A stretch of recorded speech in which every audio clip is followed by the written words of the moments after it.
नमस्कार मित्रांनो, ration card धारकासाठी खुशखबर. APL केशरी शिधापत्रिकाधारका शेतकऱ्यांना थेट रोख रक्कम वाढ करण्यात आली आहे. याची सविस्तर माहिती आपण पाहणार आहोत. या संदर्भात नवीन शासन निर्णय काढण्यात आला आहे. यामध्ये कोण पात्र असणार आहे व किती रक्कम शिधापत्रिकाधारकांना मिळणार आहे हे आपण पाहणार आहोत. चला तर मग व्हिडिओला सुरुवात करूया.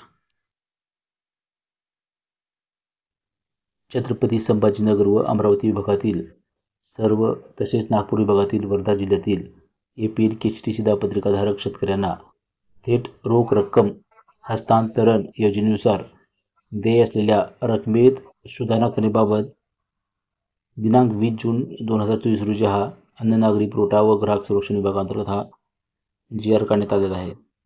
यामध्ये परिपत्रकामध्ये आपण पाहू शकता की सदर बाब विचारात घेता शेतकरी योजनेतील लाभार्थ्यांना अन्नधान्याऐवजी थेट रोख रक्कम हस्तांतरण डायरेक्ट बेनिफिट ट्रान्सफर DBT योजना संदर्भ क्रमांक 2 वरील शासन निर्णयान्वये लागू करण्यात आली आहे.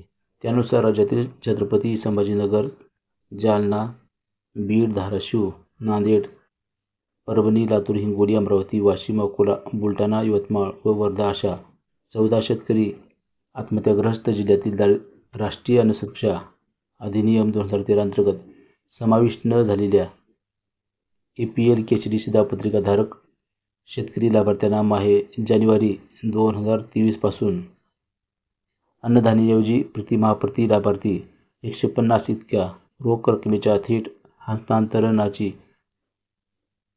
डायरेक्ट बेनिफिट ट्रान्सफर DBT योजना कार्यान्वित करण्यात मान्यता देण्यात आली आहे. तसेच प्रतिवर्षी किमान आधारभूत किमतीत होणाऱ्या वाढीनुसार केंद्र शासनाने अधिसूचना केलेल्या कॅश ट्रान्सफर किमान आधारभूत किमतीतही वाढीनुसार अधिसूचना केलेल्या आहेत. तरी केंद्र शासनाच्या खरीप हंगाम 2024 रब्बी हंगाम 24-25साठी किमान आधारभूत दर जाहीर करण्यात आलेले आहेत. त्या अनुषंगाने छत्रपती संभाजीनगर व अमरावती विभागातील सर्व नागपूर विभागातील वर्धा जिल्ह्यातील APL केशरी शिधापत्रिका शेतकऱ्यांना थेट रोख रक्कम हस्तांतरण योजनेनुसार देण्यात येत असलेल्या रकमेत सुधारणा करण्याबाबत पुढीलप्रमाणे सूचना करण्यात आल्या आहेत. राज्यातील संभाजीनगर, जालना, नांदेड, बीड, अमरावती, धाराशिव, परभणी, नांदेड, हिंगोली, अमरावती, वाशिम, अकोला, बुलढाणा, यवतमाळ व वर्धा अशा 14 शेतकरी आत्महत्याग्रस्त जिल्ह्यातील राष्ट्रीय अन्न सुरक्षा अधिनियम 2013 अंतर्गत समाविष्ट न झालेल्या APL केशरी शिधापत्रिकाधारक शेतकरी लाभार्थ्याचा माहे एप्रिल 2024 पासून प्रतिमाह प्रति लाभार्थी 170 इतकी रक्कम लाभार्थ्याच्या आधार संलग्न बँक खात्यात थेट हस्तांतरित करण्यात यावी.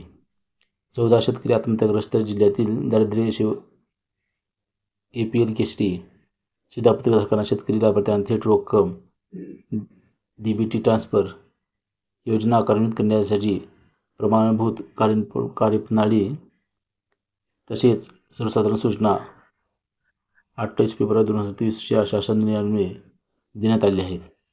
अशा प्रकारे आता वाढीव ही रक्कम मिळणार आहे.